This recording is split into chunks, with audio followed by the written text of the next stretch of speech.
दोस्तों, मेरा नाम है अजय और आज के वीडियो में हम बात करेंगे DHT कन्वर्जन के बारे में। और अगर आप अपने प्रोडक्ट का प्रमोशन करवाना चाहते हैं तो मेरे इस नंबर पर संपर्क कर सकते हैं।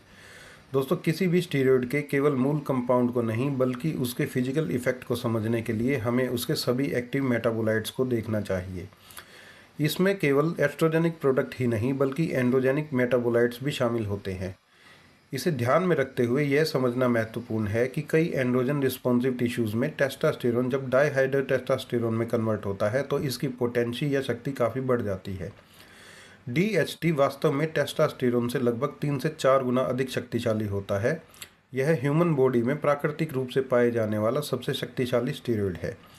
यदि हम टेस्टोस्टेरोन और अन्य एनाबॉलिक एंड्रोजेनिक स्टीरॉयड्स की पूरी एक्टिविटी को समझना चाहते हैं तो हमें DHT को समझना आवश्यक होगा।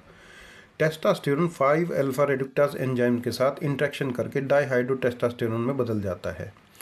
यह एंजाइम विशेष रूप से टेस्टोस्टेरोन की संरचना में C4-5 डबल बॉन्ड को हटाकर इसमें हाइड्रोजन के 2 परमाणु जोड़ता है। इसी कारण इसका नाम डाईहाइड्रोटेस्टोस्टेरोन है। इस बॉन्ड के हटने से ऐसा स्टेरॉयड बनता है जो एंड्रोजन रिसेप्टर से अपने मूल रूप की तुलना में अधिक मजबूती से जुड़ता है।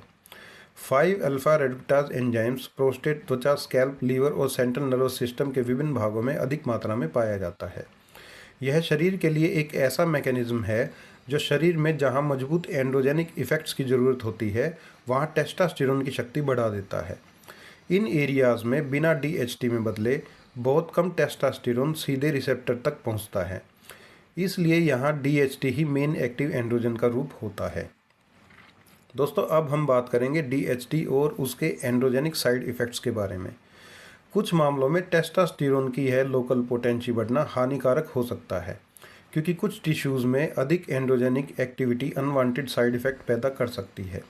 उदाहरण के लिए मुहासे अक्सर सेबेशियस ग्लैंड्स में DHT की एक्टिविटी के कारण होते हैं और स्कैल्प में DHT का बनना पुरुषों में बाल झड़ने का कारण माना जाता है। बॉडी बिल्डर्स के बीच एक ये गलत धारणा है कि केवल DHT ही इन साइड इफ़ेक्ट्स के लिए जिम्मेदार है। असल में सभी एनाबॉलिक एंड्रोजेनिक स्टेरॉयड्स अपनी क्रिया एक ही सेलुलर एंड्रोजन रिसेप्टर्स के माध्यम से करते हैं। DHT अन्य स्टेरॉयड से अलग नहीं है, बस यह इस रिसेप्टर्स को अधिक शक्तिशाली तरीके से एक्टिवेट करता है और कुछ एंड्रोजन रिस्पॉन्सिव टिश्यूज़ में उसी जगह बन भी जाता है।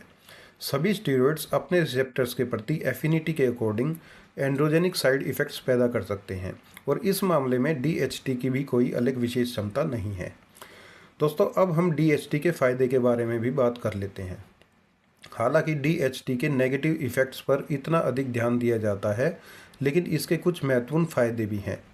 उदाहरण के लिए DHT सेंट्रल नर्वस सिस्टम के ऑर्गेनाइजेशन और फंक्शन में महत्वपूर्ण भूमिका निभाता है क्योंकि कई न्यूरल कोशिकाओं में एक्टिव एंड्रोजन रिसेप्टर्स होते हैं जिसकी वजह से इस एरिया में DHT का विशेष महत्व हो सकता है। अध्ययनों से पता चला है कि इन कोशिकाओं में DHT का प्रभाव टेस्टोस्टेरोन की तुलना में अधिक होता है।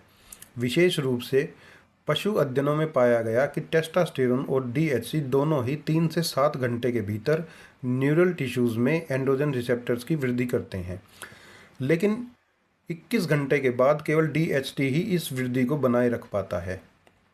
कुछ लोग मानते हैं यह अंतर इसलिए है क्योंकि DHT एंड्रोजन रिसेप्टर्स के साथ अधिक स्थिर और लंबे समय तक टिकने वाला कॉम्प्लेक्स बनाता है, जबकि कुछ अन्य शोधकर्ताओं का मानना है कि DHT और टेस्टोस्टेरोन अलग अलग तरीकों से न्यूरल कोशिकाओं को प्रभावित करते हैं, जिससे वे अलग अलग जीन ट्रांसक्रिप्शन को प्रभावित कर सकते हैं।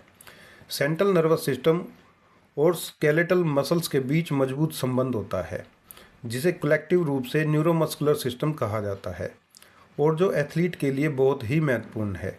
शरीर की ट्रेनिंग के अनुसार ढलने की क्षमता और मांसपेशियों में नर्व एंडिंग्स को सक्रिय करने की क्षमता इस न्यूरोमस्कुलर सिस्टम पर निर्भर करती है।